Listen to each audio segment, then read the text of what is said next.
ఢిల్లీలో car bomb పేలుడుకు పాల్పడ్డ ఉమర్ నబీ దేశంలోని పలు ప్రాంతాల్లో ఉగ్రదాడులు చేయాలంటూ ఉద్వేగభరితంగా మాట్లాడేవాడని తెలుస్తుంది.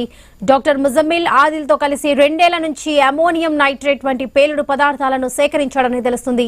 దేశవ్యాప్తంగా దాడులు చేసేందుకు సన్నాహాలు చేసినట్లుగా భయపడ్డపడింది. ఇక ఫరీదాబాద్ ఉగ్రకుట్రలో భాగస్వామి అయిన డాక్టర్ షాహీన్ ను విచారించినప్పుడు ఈ వివరాలు వెల్లడైనట్లుగా సమాచారం.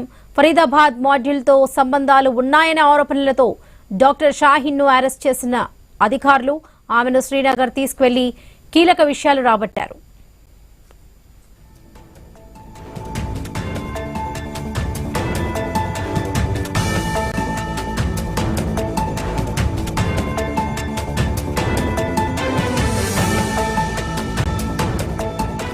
ఫరీదాబాద్ మాడ్యూల్లో తన సోదరుడు పర్వేజ్ సయ్యద్ భాగమని షాహీన్ పేర్కొన్నట్లు తెలుస్తుంది. దీంతో జమ్మూ కాశ్మీర్ పోలీసులు అతడిని అదుపులోకి తీసుకున్నారు.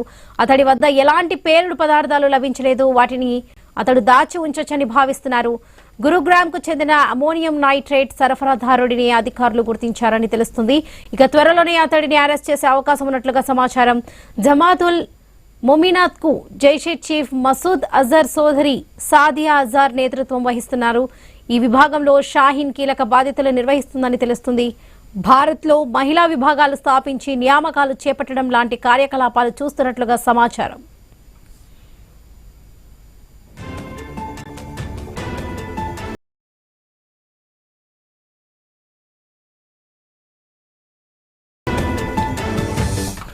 ఉగ్రవాదులతో తన సోదరికి సంబంధాలు ఉన్నాయనే విషయాన్ని నమ్మలేకపోతున్నామని షాహీన్ సోదరుడు మొహమ్మద్ షోయబ్ తెలిపారు.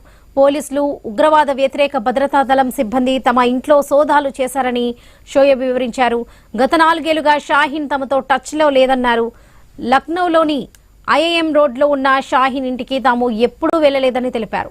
ఆమె ఉగ్రవాదులతో కలిసి పనిచేస్తుందని విని షాక్ అయ్యానని ఆమె తండ్రి తెలిపారు. అసలు ఆమె పెళ్లిల్లో తప్పు ఎప్పుడూ బుర్కా ధరించలేదని షాహీన్ మాజీ భర్త డాక్టర్ జాఫర్ హయత్ వెల్లడించారు. 2003 నవంబర్లో పెళ్లి చేసుకున్నామని వెల్లడించారు. ఇక 2012లో విడాకులు తీసుకున్నామని తెలిపారు.